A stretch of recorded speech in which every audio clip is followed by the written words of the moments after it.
Good evening. The stones may be old, but they are chiseled afresh.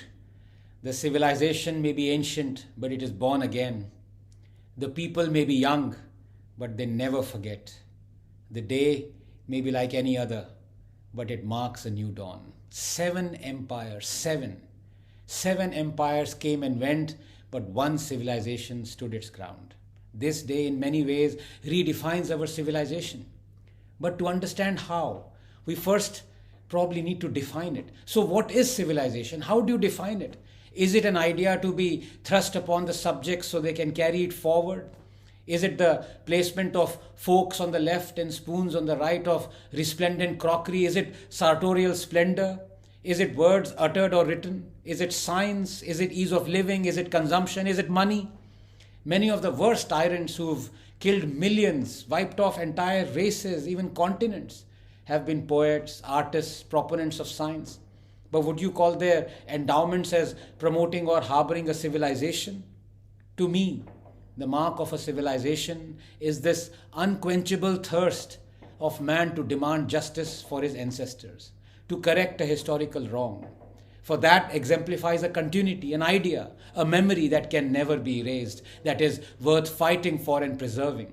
It makes justice greater than the sum of its parts. And that is why civilizations are not fleeting like empires.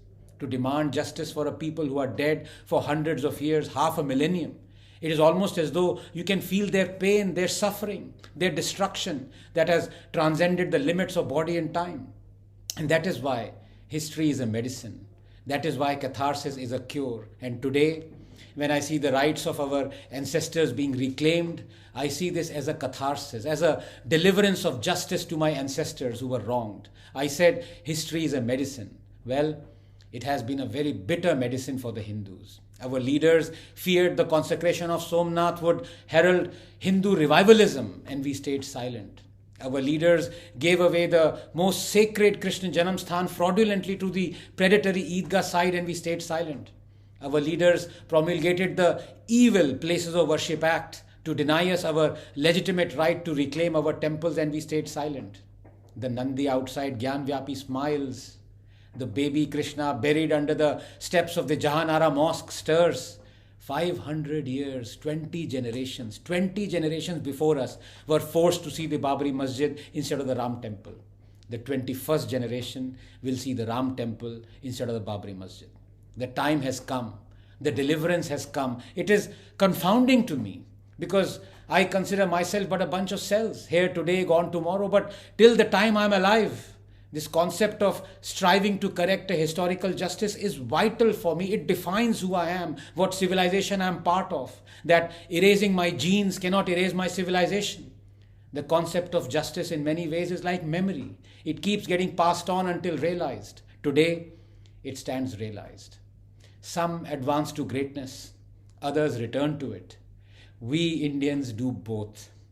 I had said earlier that nations weaken not because of their past, but rather by how they are taught it. For 70 years, we've been taught to forget historical injustices. From Somnath to Kashi Vishwanath, Babarpur to Bakhtiyarpur, Allahabad to Aurangabad, from Martan to Mathura, these injustices have been deliberately made visible, as though to lionize the debasement, celebrate humiliation. Not anymore. Not anymore. Remember this, that you can demolish anything but not truth. You can erase anything but not memory. You can crush anything but not spirit. You can prevent anything but not justice. You can subjugate 20 generations but not the 21st. Jai Shri Ram.